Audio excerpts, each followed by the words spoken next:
우리에게 주시는 하나님의 말씀은 창세기 45장 1절부터 15절까지의 말씀입니다. 요셉의 시험이 다 끝난 후에 요셉은 북받치는 감정을 억누르지 못하고 모든 사람들을 물러가게 하고 소리칩니다. 그가 울었던 울음소리를 성경은 어찌나 크던지 밖으로 물러난 애굽 사람들에게도 들리고 바로의 궁에도 들렸다라고 합니다. 드디어 형제들에게 자신이 누구인지를 밝히며 내가 요셉입니다 라는 말과 내 아버지께서 아직 살아계시다라고요 라는 말을 합니다. 이 말을 들은 형제들은 어땠을까요? 얼음되지 않았을까요?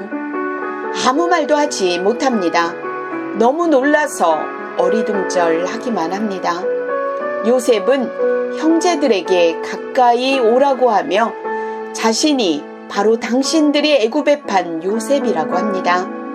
요셉은 자신을 판 형제들이 두려워할까봐 말을 이어 당신들이 나를 팔았다고 해서 자책하지도 근심하지도 말라고 합니다.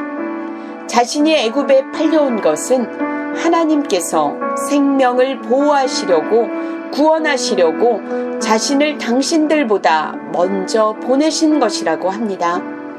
요셉은 자신이 이곳에 온 것, 애굽의 총리가 된 것 모두가 하나님의 섭리 가운데 하나님께서 주신 것이라고 합니다. 요셉은 자신이 팔려온 것이 억울하고 원망할 일이 아니라 하나님의 주권 아래에서 일어난 섭리였다는 것을 분명하게 말합니다. 기근은 다시 이 가족들을 모이게 하는 하나님의 놀라운 구원 계획이었습니다.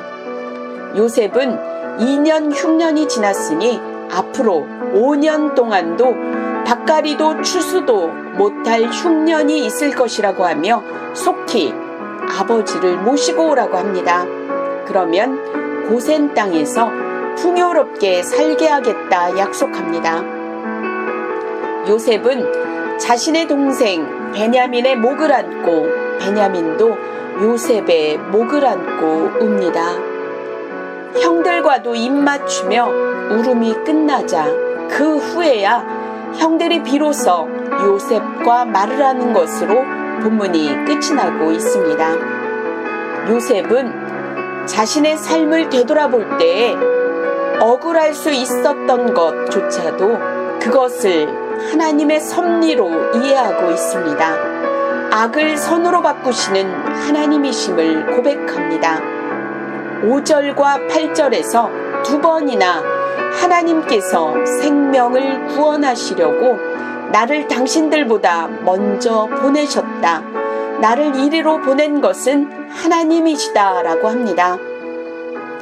악을 선으로 바꾸는 해석을 하는 요셉의 신앙을 보며 우리에게 일어나는 모든 일들이 우연이 없고 그 우연조차도 하나님께서 선으로 바꾸시는 필연임을 말하고 있습니다.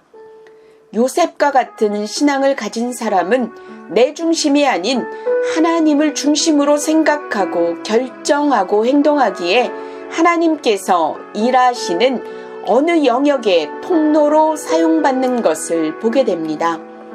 큐티의 안목 애청자 여러분, 오늘 우리의 삶에 일어나는 모든 일들이 하나님의 주권 아래에 손 아래에 있음을 믿으시기 바랍니다. 지금은 그 고난이 힘들고 괴로울 수 있으나 그 고난은 어느 시기에 누군가를 살리는 시간이 됨을 믿으시기 바랍니다. 내 삶을 내 시각이 아닌 하나님의 시각으로 바라볼 때에 하나님께서 원하시는 일을 하게 될 줄 믿습니다. 요셉과 같이 고난을 해석할 때에 큰 구원을 이루시는 하나님께서 그를 사용하십니다. 저와 여러분의 삶에 일어난 모든 일들을 구원의 계획으로 이어지게 하는 하나님을 기대하며 살아가는 오늘이 되길 바랍니다. 기도하겠습니다. 사랑하는 하나님, 내 관점에서 하나님의 관점으로 바뀌는 것이 믿음의 성숙인 줄 믿사오니 오늘 우리의 믿음이 하나님의 관점에서 해석될 수 있도록 성숙된 믿음을 주옵소서. 야곱에게도 형제들에게도 모두에게 선을 베푸시는 하나님의 은혜처럼 우리의 삶에도 악까지도 선으로 바꾸시는 하나님의 은혜가 임하게 하여 주옵소서. 나보다 먼저 앞서 행하시는 하나님으로 인하여 우리 가정이 살아나고 우리가 속해 있는 공동체가 살아나게 하여 주옵소서. 때가 되었을 때 어제의 고난이 해석되게 하시고 그 해석의 기준이 하나님이 하셨다라는 선포로 이어지게 하여 주옵소서. 구원의 큰 계획을 가지고 먼저 앞서 행하시는 우리 주 예수 그리스도의 이름으로 기도합니다. 아멘.